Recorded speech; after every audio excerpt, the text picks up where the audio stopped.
Good morning, afternoon, evening, or night. Whatever it is by you, sounds good to me. Let's go check out what we got in the arena today. We are on day 29, which is pretty close to the end, if you ask me. I think that we probably only need a day or two more, and then you'll be on your feet at that point. You've gotten plenty of cards. You got plenty of decks that are built. Um, we take a look at like what your collection is starting to look like, just specifically, and the more powerful, like rare cards. And two copies for the most part of everything. Wandering Emperors, Wedding Announcements, Lion Sashes, Yada, Hopeful Initiates. Pretty solid stuff over here.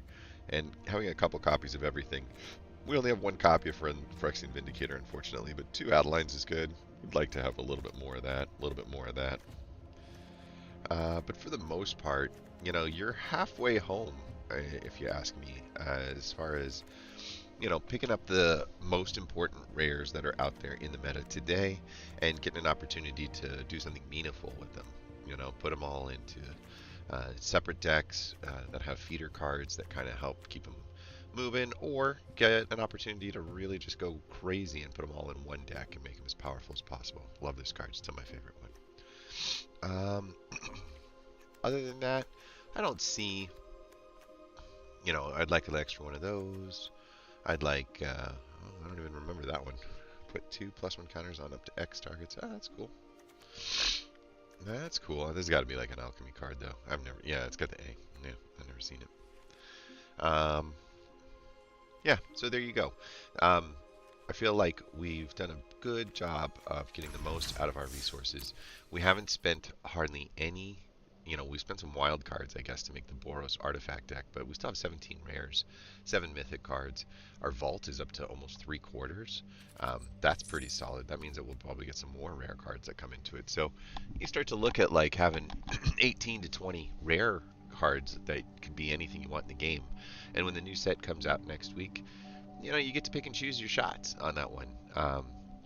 You can kind of put, I want 2 copies of 10 different cards because, I want to really flesh out a color. Would be a good example of a thing to do. Maybe there's some killer battles that you don't need 4 copies of. You only need to really cast one a game, so you can put 2 copies in a deck, and I think that's probably pretty good.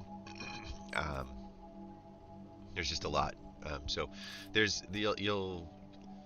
you'll be in a good shape on the 18th when everybody is like buying every card and trying to acquire everything right away.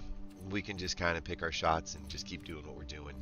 We even have the opportunity passively, as some of the gems show up, occasionally in the stores and stuff like that, to be able to get this thing to go up just even a little bit higher and get some quick drafts when the quick drafts circle around.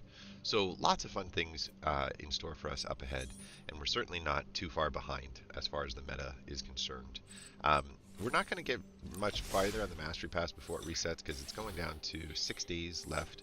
And so we've got like 1 pack, 2 packs, maybe 3 or 4 total. So there's not a lot at risk, maybe 1 or 2 packs depending on how much you want to play before the new set.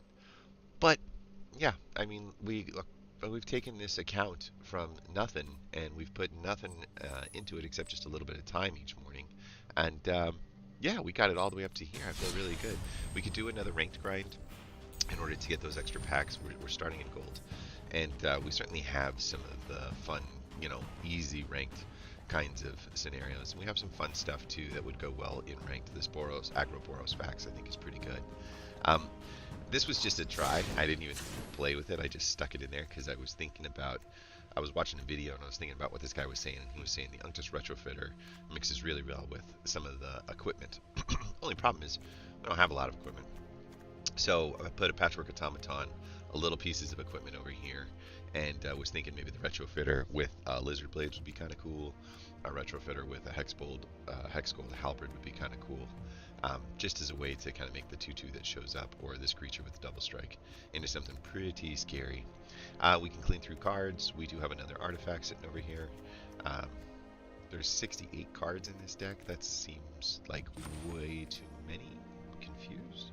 Oh, that's because we have 33 lands. That makes more sense. We can come down on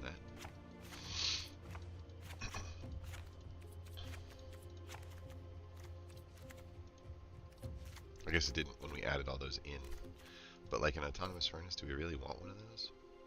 Nah, not with not with this guy. This guy is gonna, every time a blue creature gets tapped, he is gonna let you draw a card, and then he can even turn something into a blue creature.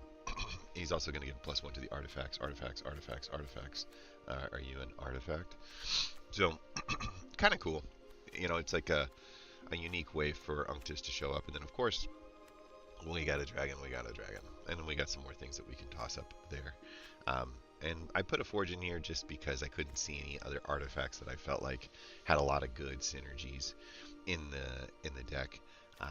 There's probably some kind of artifact in blue that makes more sense.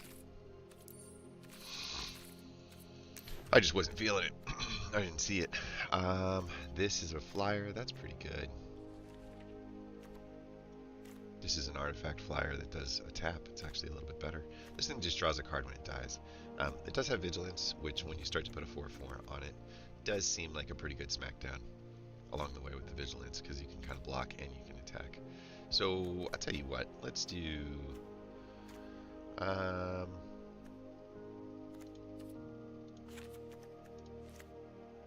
do we need this many? We have 2.3 and 25. We can definitely do 3 of these and come down. We're still at 2.2. We got 25 creatures. We're affecting the board quite a bit. We don't have any removal in this deck at all, and I feel like we could take out these and turn it into removal. The other thing we could do is look at like the removal where you sacrifice an artifact and it does 4 damage instead. We could come up with a few more artifacts to sacrifice, possibly. This is probably one of the better ones.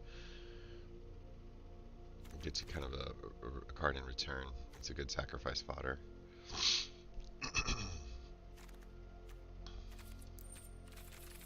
Instant sorcery. I don't think we have to, though. I think we'll just do... Carrie's Flame would be really good, or Cammy's Flame would be really good, because of the modifications that's going to exist on the Patchwork Automatons. It's just super easy to get the modifications on the creatures. So I think I'm going to say, yeah, we've got some modifications, hands out modifications. Yeah, I think we're good here. Maybe, no, I think that's good. I think we're going to keep it. The reason why I thought the Hellkite would work well is because these don't count as creature spells. And so even though it says like we've only got 25 creatures, this is a creature, these are 4 creatures, this is a creature too. So you've got 2, 5, 6 more on top of it. So we really are just a big time creature deck, 31 creatures and 6 non-creature spells. That's 2 of the non-creature spells, and this is the other 4. So for the most part, we are affecting the board on the Retro Smack. Let's take a look and see what the daily goal is, and let's see if it fits.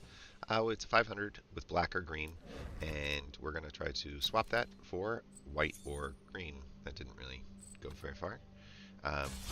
White and green are not in these colors, and so we should be looking for white and green. I guess we can just play this.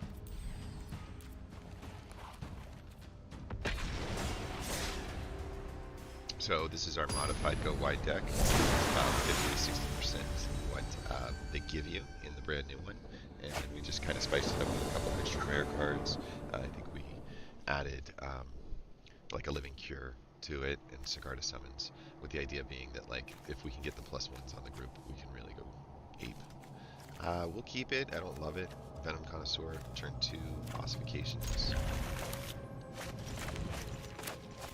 Hello.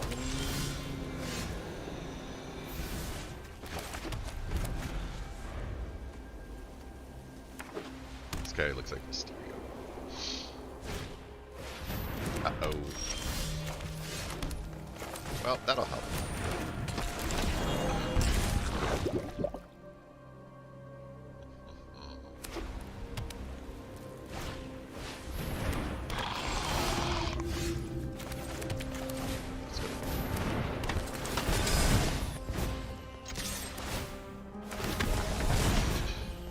I don't mind losing the Venom Connoisseur to get rid of the Mandibular. turn out to be the case, but like I said, I don't mind it. Ossification says exile target creature or planeswalker, so unfortunately, the closest I could do is get rid of the mana. This is an option.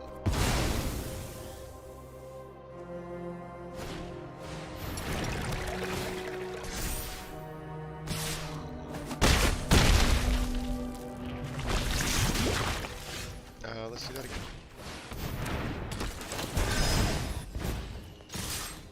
Yeehaw.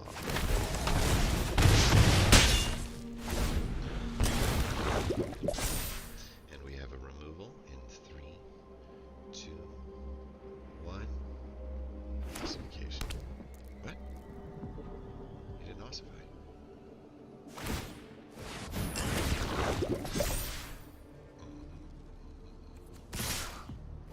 Okay.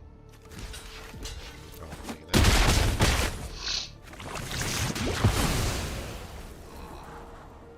That thing's just gonna keep replacing life. There's no good there. Don't think ossification is the way to go, but I do like the team that's happening here. I'm probably going to hold back on any attacks because now that we're corrupted, whatever we're gaining on one swing, we're losing on the other.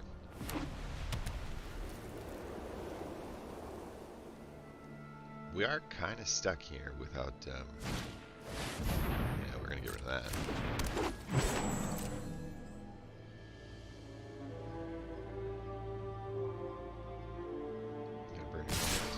Cool.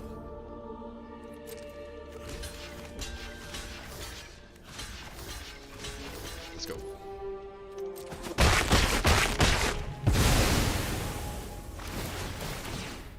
Yeah, you can get your cards.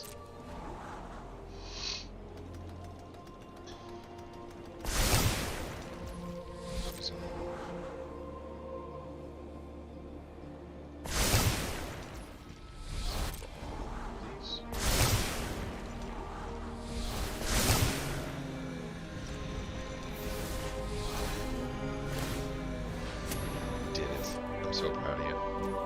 Thanks, Rick. Alright, Brutal Cathar takes out the Celebrity Fencer, and he gives us a body on the board. I dig it.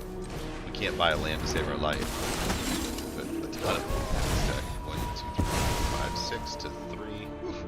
That's some rough stuff. We'll do this. No. Just that once. Here we go.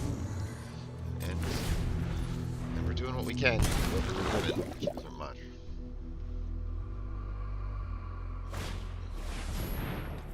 Oh man, this is boring. Wellspring.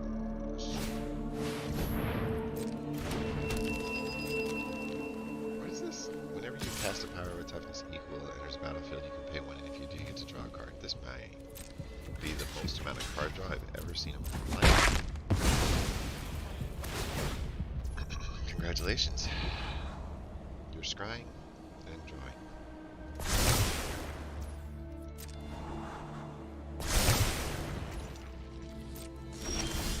Dude, land. You wouldn't believe it.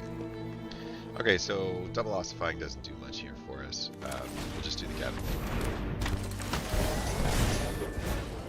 Yeah, of course. That's good. We'll go next to combat and say, yeah, we have no problems with that. Yeah, tell you what, I don't see any risk there. I'd rather do this and not give it a chance.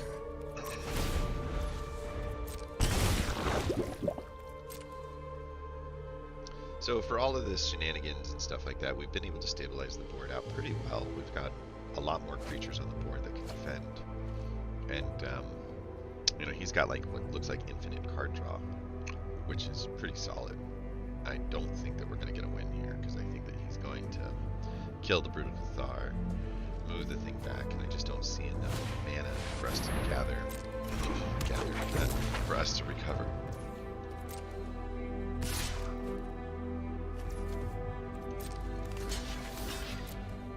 I'm sure there'll be a trick eventually. Just don't know when.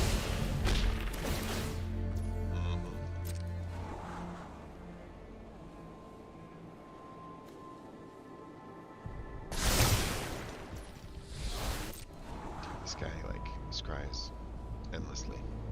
And then you get to drop.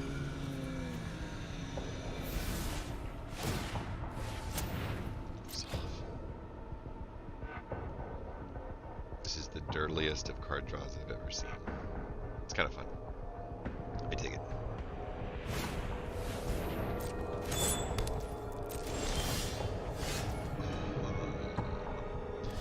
I do think that it's probably time to get rid of this thing. And I don't mind casting this.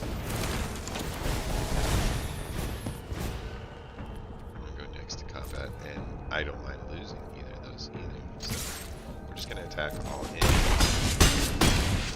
Put some serious pressure on a boy who doesn't have much to block. We might get a scoop here.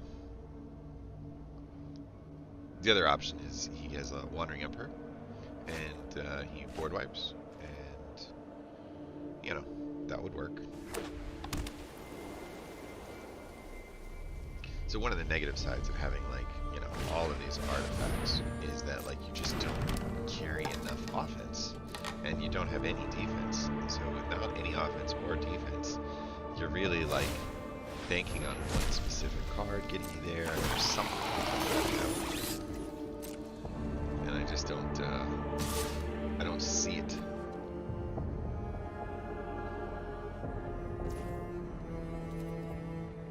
Just past the blocker, Pop's taking the trade, double scry, you don't have anything to draw, so all you can do is look at the top card. I'm pretty sure you did already, if I wasn't mistaken. And I think that's game, because I don't see how you stop 3 more damage.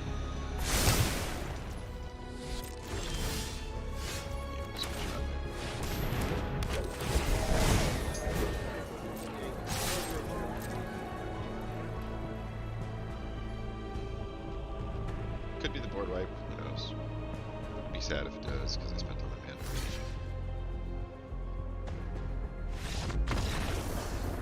But the board wipe never showed up. So, an unlikely win. His hand is just weird. Like, I don't mind the Dollhouse of Horrors, but, like, he had 1 card in there. So he cast a 5 mana to get a 1/1. Like, that's just not good value. And this isn't good either. Constantly, like, double scrying and seeing the same card over and over again is not good. Gaining a card draw when you already have 2 other card draw machines is also not good. So there's just, like, too much on theme, and it's just not effective because of how much is going on in that theme. We got more than half of our daily quest done. God, we're good. We're so good. We are so good. We're just good. But we'll take it. Moving on. 2 mana hand. We can't draw mana to save our life in this deck. 1 ossification, gathering throngs. We have like lots of stuff to do on 3 and not enough mana to get there. So we had to bye. I don't mind getting rid of the throng because once you draw 1, you draw them all. So it doesn't feel very punishing to pass that off. Definitely want the Gallic Raiders in before the wedding announcements. And Park Heights Pegasus says whenever it deals combat damage to a player, draw a card, and if you've had 2 or more creatures in the battlefield. So, you know, we're going to want the wedding announcements down first in order to get them to go. His name is Bobby Hill. Oh, no. Could we? Yeah. You don't need to take any of my stuff. Nope. Concealing curtains. Basically, on turn 3, this thing gets a chance to take some out of your hand and turn it into a 3/4, which is pretty scary stuff. I've never been a huge fan. This guy gets plus... Whenever you cast a non-creature spell, he deals a damage to an opponent. Here's a non-creature spell, so we would be getting damaged. Kind of be honest, I don't hate that.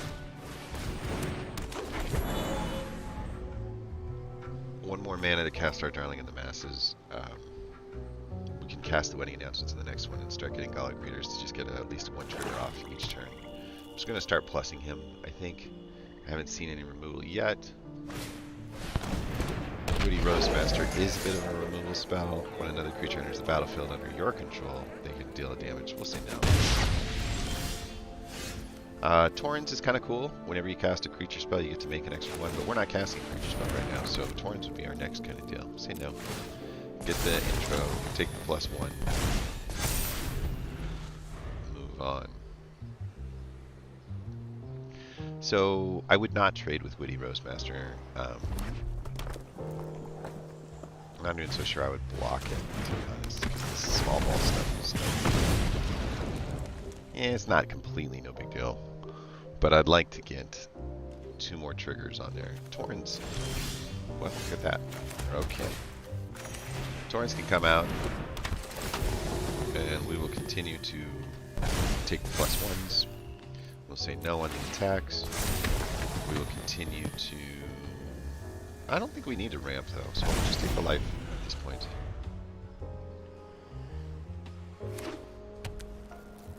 Two cards left. Opponent's got a Liliana avatar, but they're only in black and red, so Liliana is a possibility. We're set up really nice for Liliana if that happens. We just get rid of the Park Heights if they choose to discard cards. Okay. Okay. This is A-okay with us. I kind of like this better because we've got a... Well, we don't have any citizens now that I think about it. These are humans. Double spell.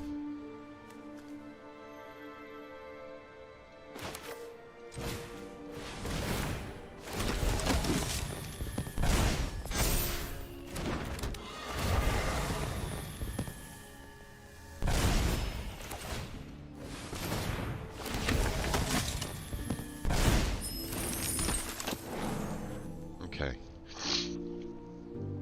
I'm a little scared of the Vran on the death triggers with these little guys, and if I just wait one more turn, they all plus up. So let's just wait and say nope. Getting that +1 across the board just makes these threats so much more dangerous. And Darling of the Masses is kind of cool as a bit of a lord over the what is it, the citizens. Whenever Darling of the Masses comes out, you get to create a token. Whenever you get to cast a creature spell, it creates a token. That's it. Ruh-roh. Yeah. It's okay. Like I said, I'm okay with that. Out you go.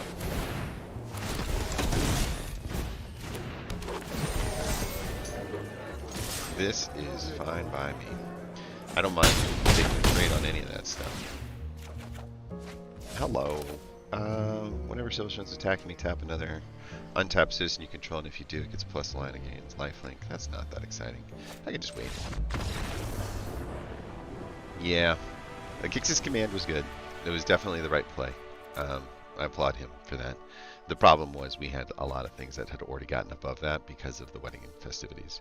So the right time to do that was when we were thinking of attacking, and I'm not so sure he had the mana on that turn to get that done. So he was just staring down that mana drive, and missing one turn was all it took. Hey, guess what?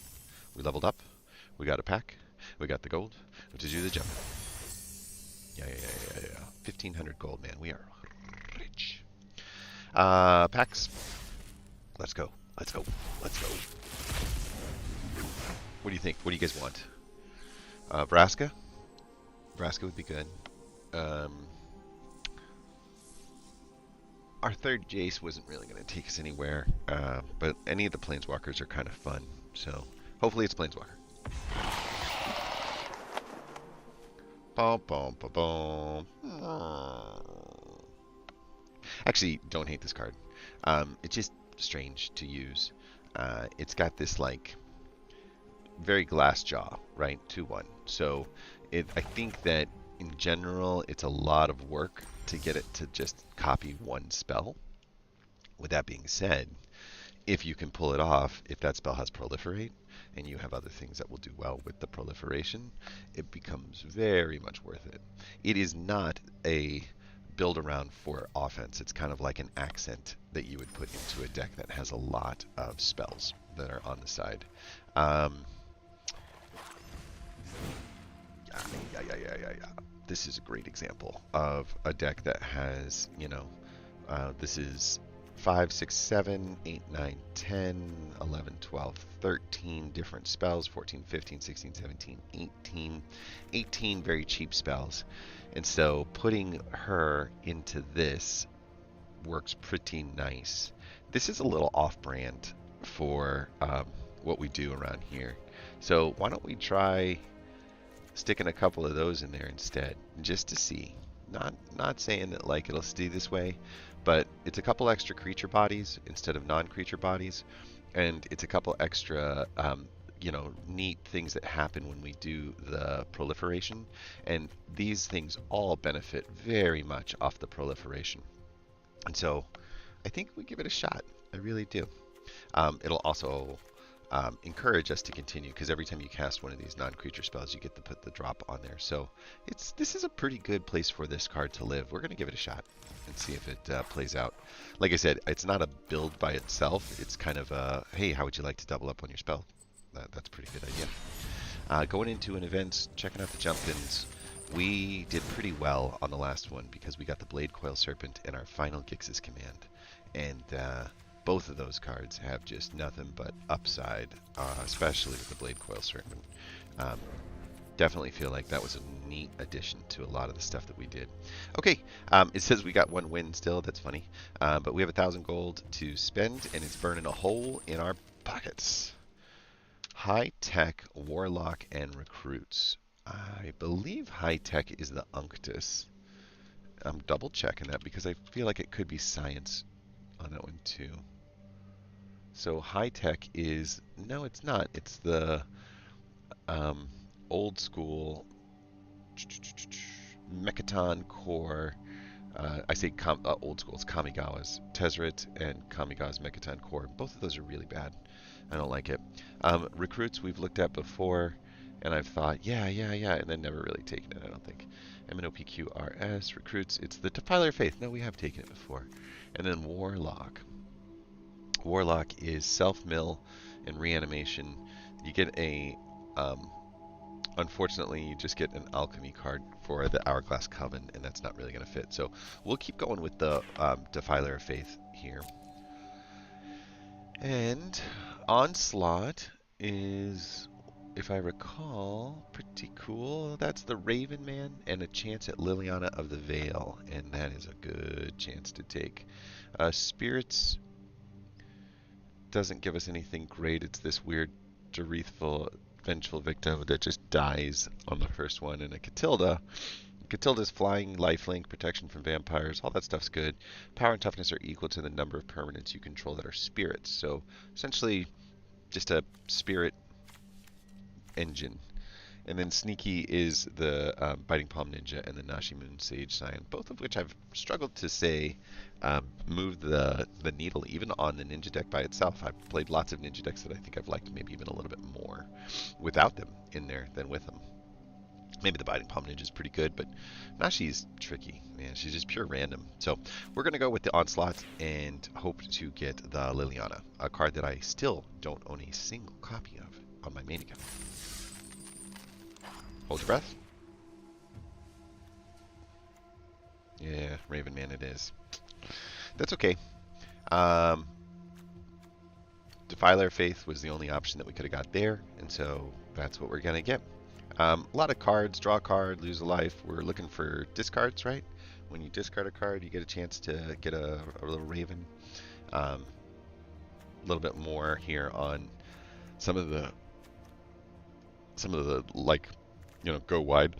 What's kind of cool about this is it's 2 bodies really quick, and it's going to drop the price of this by 2. So between the Raven Man and some of these little Resolutes, I think we actually do have a bit of a synergy going on here, which is cool. Makes a Cavalier. This one creates a token, which is good. This one creates a token, and so it's another one of these 2-for-1. So you could do like turn 2, turn 3, turn 4. I dig it. We're gonna give it a shot.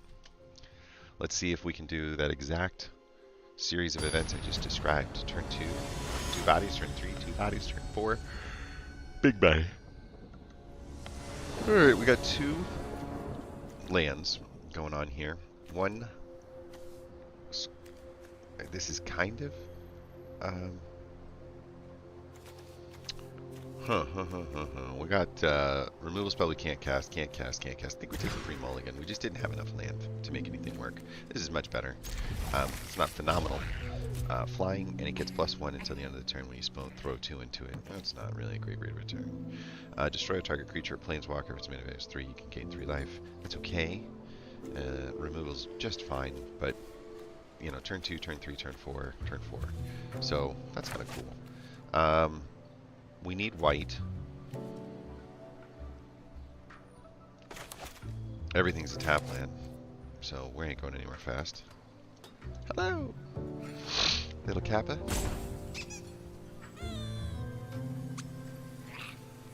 Top end threats are the Defiler of Faith, the Senyar Connoisseur, Senger Connoisseur. Okay, it's a 3/3 flyer though. That's not bad. And then whenever one or more creatures die, you get to put a +1 counter. So she's got that same kind of synergy to go along with these little guys that get created. These little soldiers. Hello. We did it.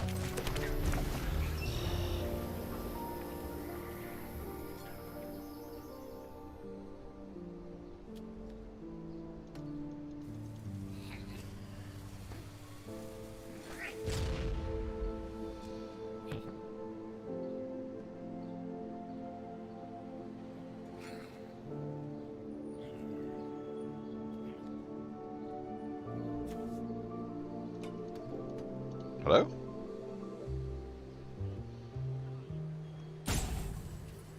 I'm going to go with technical difficulties. I've had this a couple times in the jump-ins where you start up and then everything freezes on the phone. It's like it just desyncs off the server, and then you have to cancel, reload it back in, jump back into the game, and hopefully make it before the timer drops all the way to 0. You have to recognize, though, that you're frozen very, very quickly, and that doesn't always happen. Because, like, without a lot of motion happening over here, if you're not watching these little cars drive by, like, there's not a lot going on. That sucks. I don't think we actually have an opponent in this game. Because he discarded a card, and it's... yeah. It's a 2-drop. He hasn't played a single land. So, unfortunately, this is just going to be a pass, and we're not really going to get a chance to play the jump-in. And that's okay. It's already 6:22, so we didn't have a ton of time left. We can try to plop in some Defiler of Faith into the Kaya deck that we have. The other thing that we got was the Raven Man. I think we got our 4th copy of him. And the Blood deck is the best place for that. I'm not sure I would even put the 4th one in, though. I think he's a legendary. Well, he's a legendary creature that dies very easily. So maybe we do put the 4th one in there.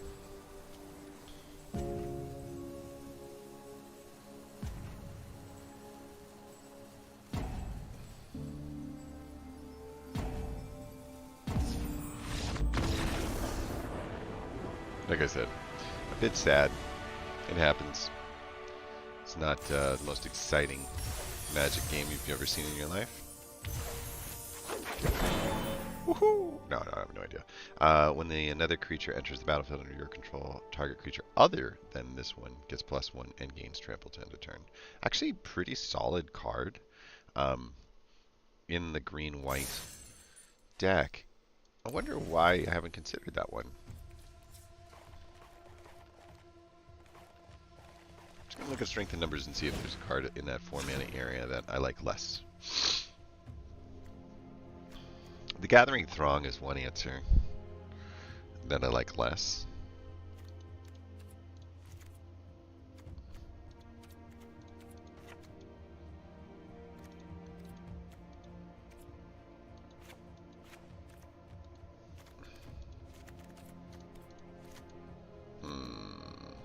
This is just cool because it's going to help the summons come up bigger, and then there's a lot of, you know, entering the battlefields going on around here. So I think the reason why I didn't put that in there was because I'd never owned one before.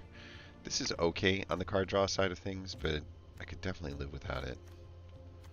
Yeah, I'll keep it. Having a flyer is never the worst thing in the world. Yeah, the mana felt right in the hand that we played. So, there you go. I went down one, up one, down one, up one, just to get a little bit more removal into the deck. So we've got 6, 7 different removal pieces in this deck. Lots, like one engine, kind of other engines too, to be honest. This is an engine in and of itself. Ideally, we can get this Catilda out and do the +1s and then do the Sigarda summons. But it's a little long game on that one. Adelines, we only have 2. I didn't think about the fact that I was just out there sacrificing them like no big deal. That's good. So I think I'm going to call it, to be honest. Go to the decks, check out, what do we have? The Bloody Black. That was kind of the best place for our Raven Man. And the reason why we like this deck, 4. The reason why we like this deck was because of the blood, right? When you create this many blood tokens, and I think we come down one on this, when you start to create this many blood tokens between ETBs or when they strike, you get to create a blood token. When it strikes and it has trample, you get to create a blood token. You can kind of get a sense that there's going to be 4, 5, 6, 7, 8, 9, 10, 11 different blood tokens that are hitting the deck. That means those are all cards that you get to discard before you get to draw.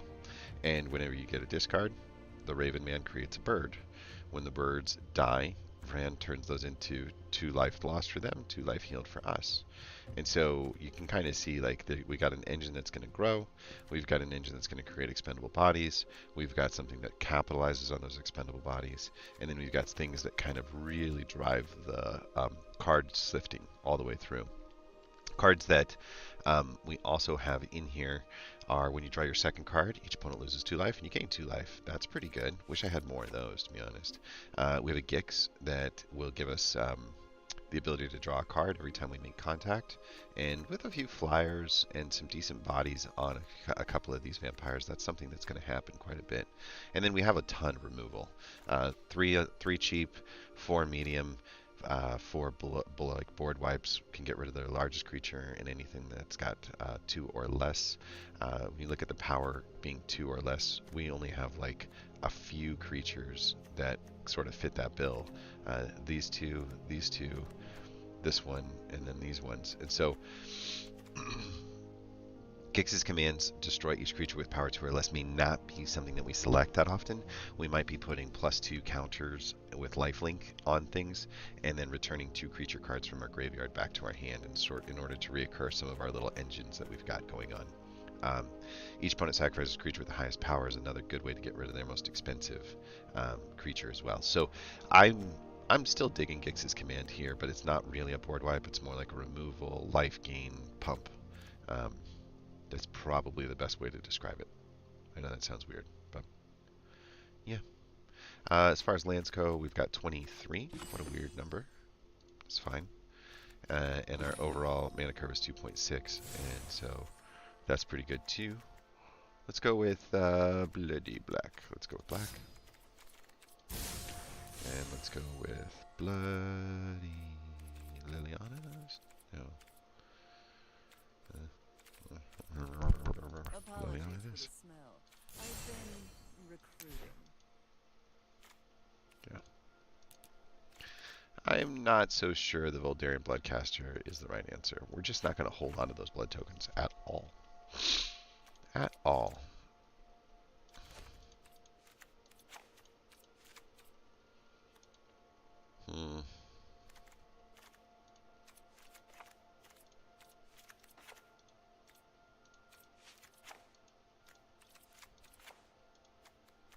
It's so funny how we have like 1 copy of everything.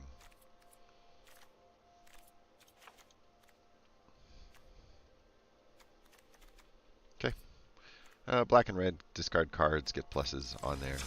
Let's give it a shot. We'll play 1 game of this and see if we can't make this engine fly. I have not effectively been able to make this thing go.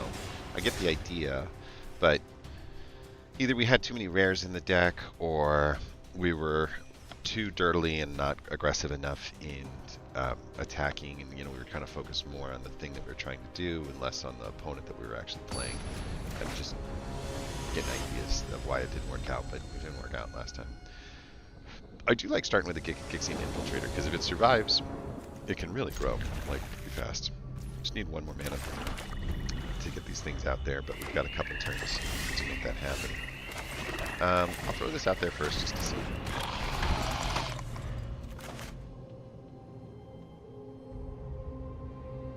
Oh, he's got the removal spell.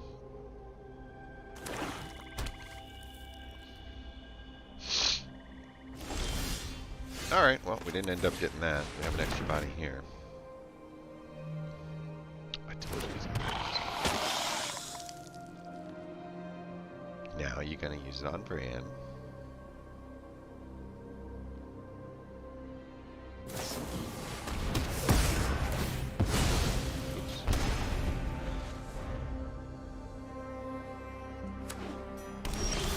That was really expensive.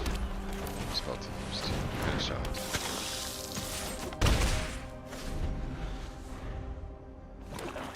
He doesn't have another one. That's okay. Just do this again.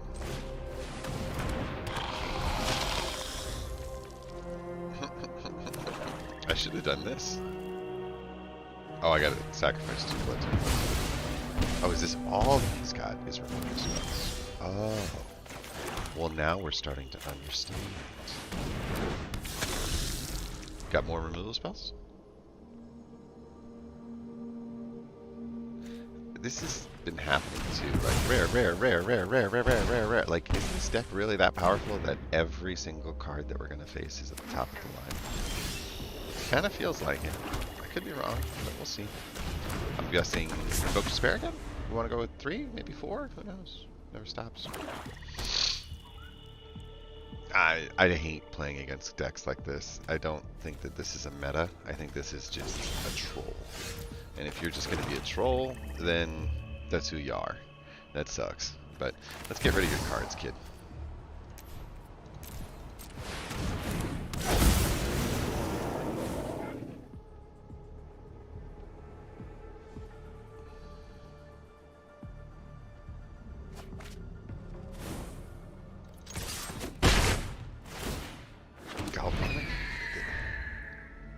What? He wants to do that to an Invoke Despair. Because he's super into removal.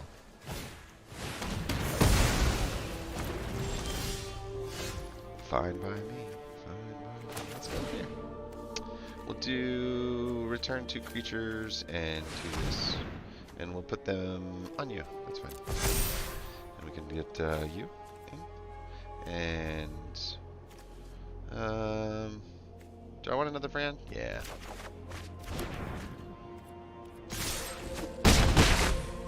All healed up.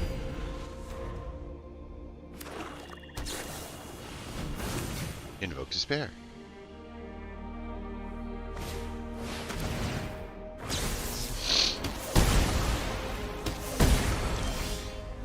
That's not an Invoke Despair.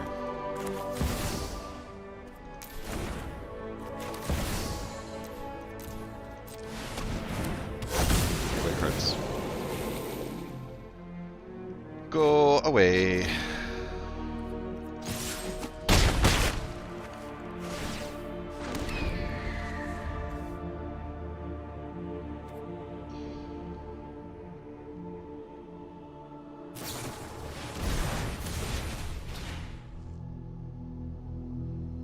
This is another corrupt. That's fine. Yeah, that's fine.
Okay, so Shadow Prophecies, dragged to the bottom, Invoke Despairs. Like, I'm not sure we've had a single card that wasn't, I guess, just Shadow Prophecies, but every other card has been just on the top kind of deal. Well, we're going to cancel that, actually. I'm going to return 2 cards, and that's fine. And as far as life gain is concerned, I think I'm going to want to try to set this thing back up again.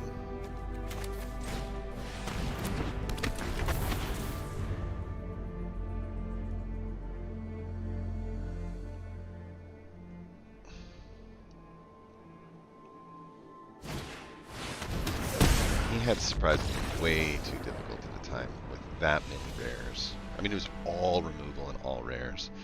Kind of a mean deck. I don't like it. But maybe the more important thing is, like, what's going on where we're facing decks like that? Where it's like, here, you just go up against the most powerful possible deck that exists. Did we overdo it? 1, 2, 3, 4, 5, 6, 7, 8...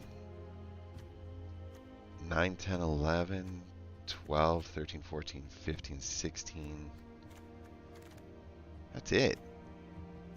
I don't know, man. I feel like the algorithm kind of messed up on that one and said, here, you've got a really underpowered deck.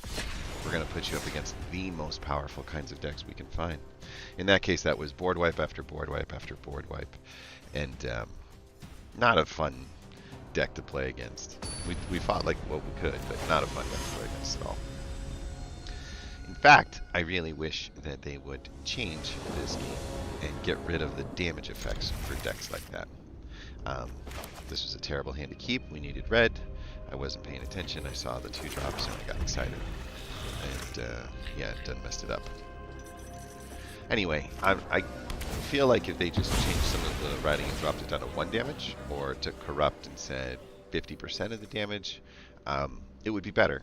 It would be a lot better. Like, the Invoke Despair does not need to deal 6 damage, draw 2 cards, kill 3 things. Like, that's just nuts. That's just too much. Too much. We'll start here. If we can get a red, we can throw out a Blood Tithe Harvester and make a Raven.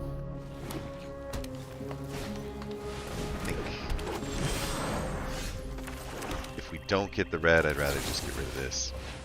This engine's scary.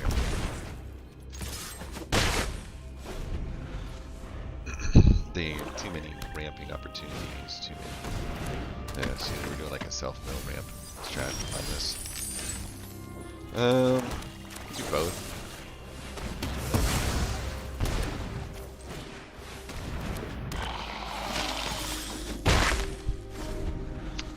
And I shouldn't have kept the hand because of the lack of red.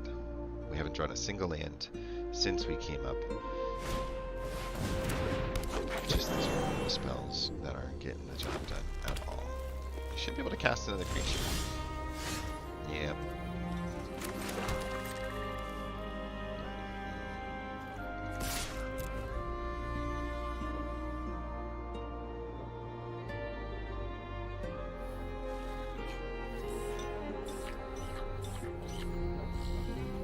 This is our last game here. And turn. Oh, I could have done that at sorcery speed, huh? Oh, what was I thinking?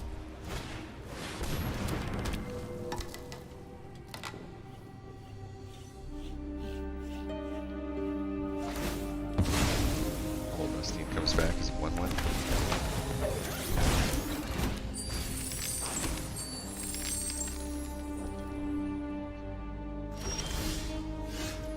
Nothing I can do.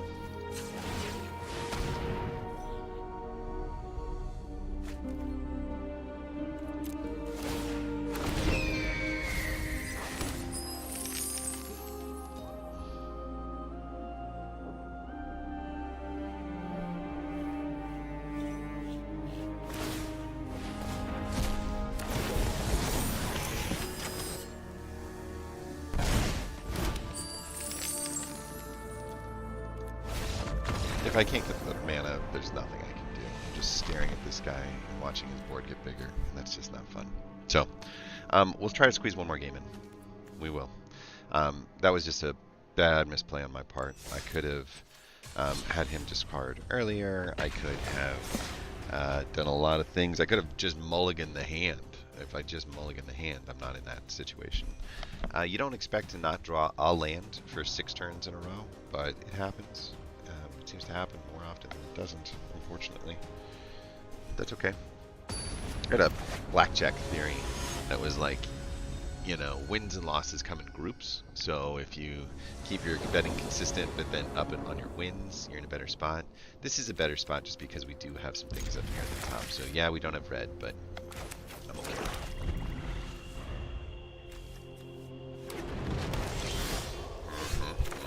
Wait, this is a much better 2-drop.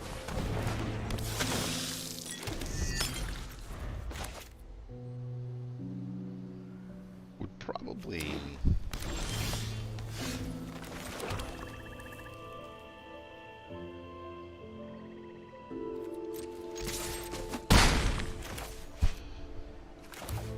I would do this. I don't think we're going to need this right now. That's good.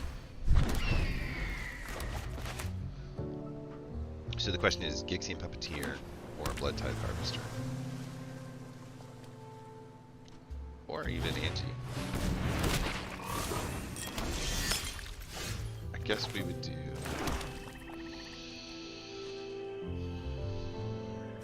Angie. It's because we've got a vampire coming in next. Yeah.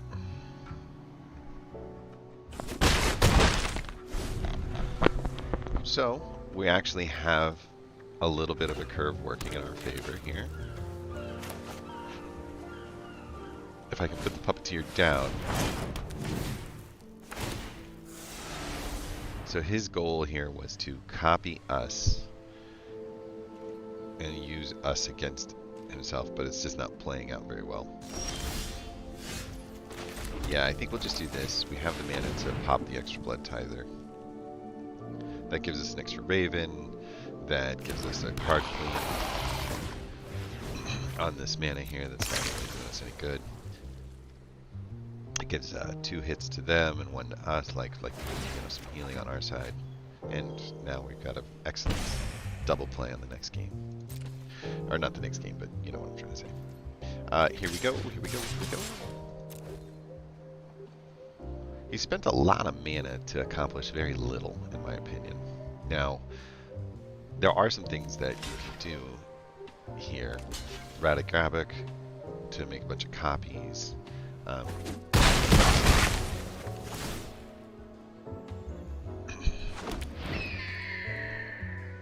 Angie's going to help us make a ton of blood tokens on the next one because these guys are going to come in and make 1 and she's going to make another one. So, haha, that's what you're trying to do, you dirty bird. You dirty bird, you're ramping. Yeah, you're secretly being a ramper and ramps. Bye-bye. It wasn't even a decision, but I don't know what else to say. Oh, I don't really want to do that, actually. I kind of like that card.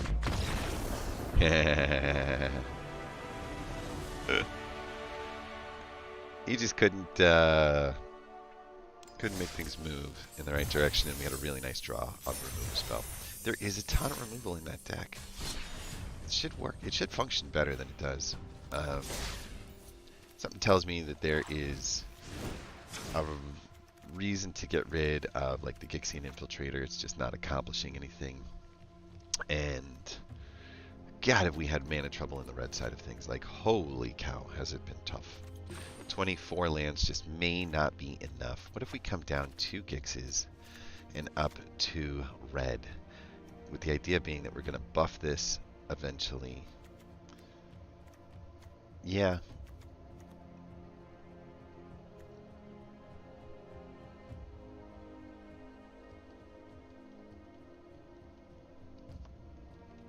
That might actually knock us out of the algorithm too, so that they stop trying to match us up with some of the craziest crazies who are crazy. We're going to go with the Raven Man on the cover here for a Bloody Black. It's just kind of neat. I still like this deck, and the game that we just played is how the deck is supposed to play. You're supposed to get an early Blood Token, an early Raven Man, and then just kind of start maneuvering through, cleaning the cards, getting the draws. You're not supposed to be mana locked because you're getting a chance to see so many as long as your opening hand has a decent amount. I think where our major problem was in the mana. We just didn't have the right mix of mana. We were way too shy on mountains. And so a lot of times these cards that are sprinkled, yeah, they may not be the most prevalent card, but because they're in turn 1 and turn 2, and that's, we're looking at 9 of the, 11 cards that have red in them. This is really 12. So 9 of the 12 cards happen in the first 2 turns. And that's just too much. Like you kind of need almost a 50-50 split at that point. In fact, I'd be fine with doing something along that line right there, just in order to speed it up. That gives us 13 reds. That gives us 14 blacks. That's much better kind of position. Now we have 26 lands. We did take out a common, but we also took out 2 rares in the cuts in order to maybe defang the opponents by limiting the amount of rares that it's trying to match us up against. Now we've got 1 mythic, 2 rare, 3 rare, 4 rare, 5, 6, 7, 8, 9, 10, 11, 12. So we have 12 rares in this deck and 2 mythics, making for a grand total of 14 cards that are in that sort of elite category. That's a pretty small percentage of the 60 cards that are in here. So I'm thinking the deck's going to work a lot better, a lot more streamlined. Gaining the extra Raven Man was a good move. Unfortunately, we don't have another Angie. I would totally like to get rid of this Belligerent Guest and throw another Angie in there. Or the Blood Christ Socialite, which we don't. We do have extra of those. But, I'm going to keep this. This has a chance to make a lot more blood tokens than this does. And that is, we're using blood tokens as the heart of what we're doing. We are cycling those blood tokens. They don't cost mana when we do, and so the opportunity cost isn't too great. Moving on up. All right,